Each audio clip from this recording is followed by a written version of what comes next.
अस्सलाम वालेकुम। आदाब। रियासत हाय मुत्तहदा अमेरिका, काबिल एहतराम सदर अमेरिका जनाब जो बाइडन साहब, वज़ीर ख़ारजा अमेरिका जनाब एंटोनी ब्लिंकन साहब, मैं सुफियान वहीद जिसकी कास सिद्दीकी है, आज मजहबी आज़ादी के साथ सहाफ़ती अक़दार को इस्तेमाल करते हुए आपसे कुछ इल्तमास गुज़ार हूँ। और बिलख़ुसूस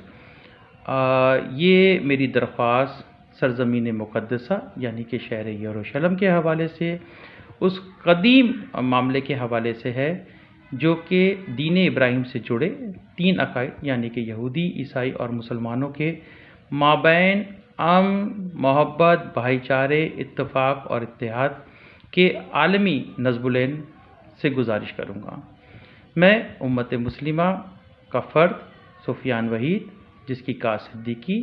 जो कि ख़ातिमुन नबीन हज़रत मोहम्मद मुस्तफ़ा सल्लल्लाहु अलैहि वसल्लम का पैरोकार हूँ, ये इल्तमास गुज़ार हूँ कि हम अमेरिकी अब्राहम एकॉर्ड की मुकम्मल तायीद और हिमायत का ऐलान करते हैं और ये भी यकीन दिलाते हैं कि अगर आज मुसलमानों की खिलाफत ज़िंदा होती और वो कायम व दायम रहती तो जिस अमेरिकी अब्राहम एकॉर्ड की पाकीज़गी, उसकी सच्चाई, उसमें जो फ़लसफ़ा तीन अक़ाइद के लिए मौजूद है, इस फ़लसफ़े को बुनियादी और अमली जामा पहनाना और भी आसान होता अगर कि आज मुसलमानों की खिलाफत होती कि जिस खिलाफत में ये मुसव्वदा यानी कि यहूदी, ईसाई और मुसलमान सरज़मीन मुक़द्दसा पर यकसा तौर पर इबादत और ज़ियारत कर सकेंगे, जबकि ईसाइयों की तरफ से ये इस्तदा थी कि यहूदी यहाँ पर आबाद ना किए जाएंगे। अगर ये इल्तिमास आज खिलाफत मुसलमानों से की जाती तो हमें पहले भी यहूदियों के आबाद होने पर और आज भी आबाद होने पर किसी किस्म का कोई इनकारी ना होता और ना अब है। लेकिन मामला जो चल रहा है वो ये है कि हक़ की हुक्मरानी किसके हाथ में होगी। अब यहूदियों में एक फ़िक्का जो कि सयूनी फ़िक्का कहलाता है और यहूदी तोरा वाले इसको मुकम्मल तौर पे मुस्तरद करते हैं, लेकिन हक़ की हुक्मरानी ये सयूनी यानी ज़ायनिस्ट चाहते हैं कि उनके हाथ हो और मुसलमान, यहूदी और ईसाई जो है वो उनके जो हाकमियत है उसके नीचे जो है वो गुज़र बसर करें, जो कि किसी सूरत मुमकिन दिखाई नहीं दे रहा। और इस पूरे मामले में अब तक हमें ईसाइयों का कोई भी इनपुट जो है वो सामने नहीं नज़र आ रहा, जबकि ये सरज़मीन मुसलमानों का ईमान है, खुद ईसाइयों का ईमान है और यहूदी भी इससे वाकिफ़ है कि हज़रत ईसा के दोबारा इस दुनिया में वापस आ जाने पर, क्योंकि वो मसीहा हैं,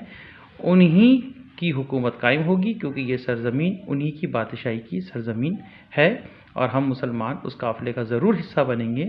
जो कि हज़रत ईसा की बादशाही की होगी, उनकी हुक्मरानी की होगी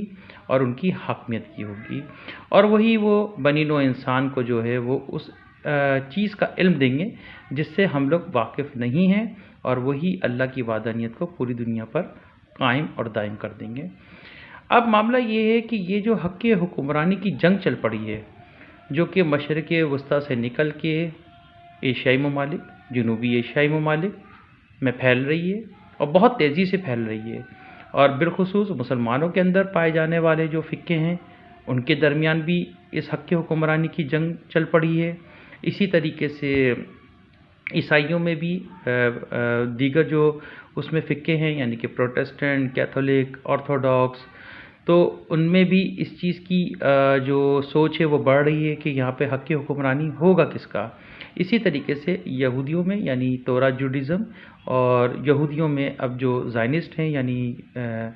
ज़ायनिस्ट जुडिज़म, इनमें भी ये टसल चल चुकी है। मामला ये है कि ये मामला इससे पहले कि बहुत तजावुज़ कर जाए, बेहतर ये है कि हम मुसलमान ये समझते हैं कि अमेरिकी अब्राहम एकॉर्ड के दो अहम पहलू हैं। एक तो वो जिसमें दो कौमों का ज़िक्र है, अरब और इसराइल का, और दूसरा वो जो कि कदीम पहलू है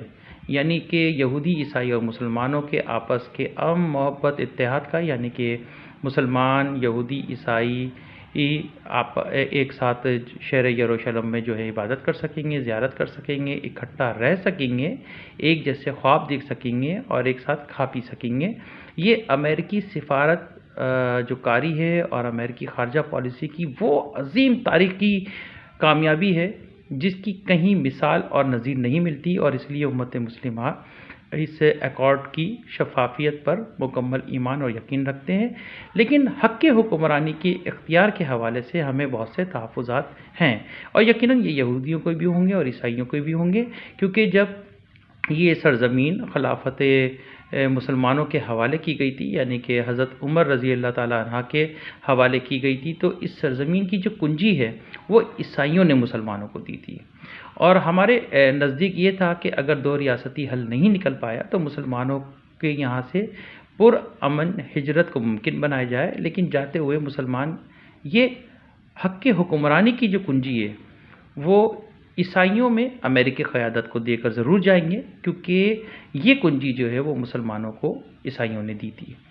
لیکن ہم بڑے شکر گزار ہیں امریکہ کے خارجہ پالیسی کے، امریکہ کے مسلمانوں سے محبت اور ان پر اعتماد کے، کہ امریکہ نے بہرحال یہ بات کئی بار کہہ دی ہے کہ ہم یہاں سے مسلمانوں یعنی مسلم فلسطینیوں کے جبری انخلا کو مسترد کرتے ہیں۔ خود اقوام متحدہ نے کہا، یورپ تمام ممالک اس پر متفق ہیں، اور یہ کہ غزہ اور ویسٹ بینک جو ہے وہ مسلمانوں کی سرزمین ہے اور رہے گی، لیکن حل ہوتا ہوا دکھائی نہیں دے رہا۔ تمام عالمی قوانین، تمام عالمی عدالتی فیصلوں کے باوجود بھی اسرائیلی ایگریشن جو ہے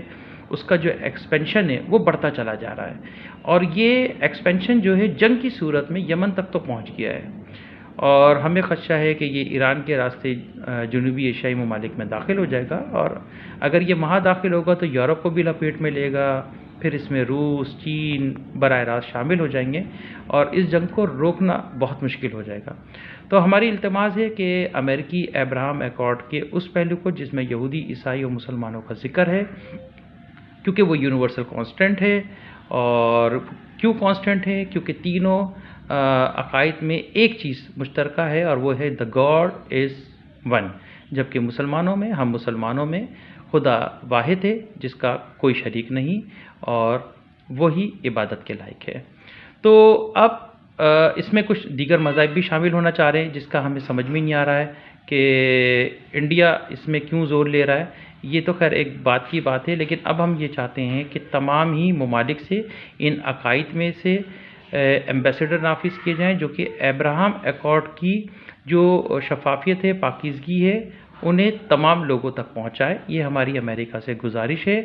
اور تاکہ جلد سے جلد اس مسئلے پہ قابو پایا جائے، اور جس کے لیے ہم التماس کرتے ہیں کہ جو مذہبی رہنما ہیں، یعنی عیسائیوں کے پوپ فرانسس، اسی طریقے سے مسلمانوں کے امام کعبہ، یہودیوں کے ربی، یہ اس پہ ایک بین الاقوامی کانفرنس کریں، بین المذاہب کانفرنس کریں، تاکہ اس کے جامع حل کے لیے امریکی ابراہم ایکارڈ کو فتح سے ہمکنار کیا جا سکے۔ شکریہ۔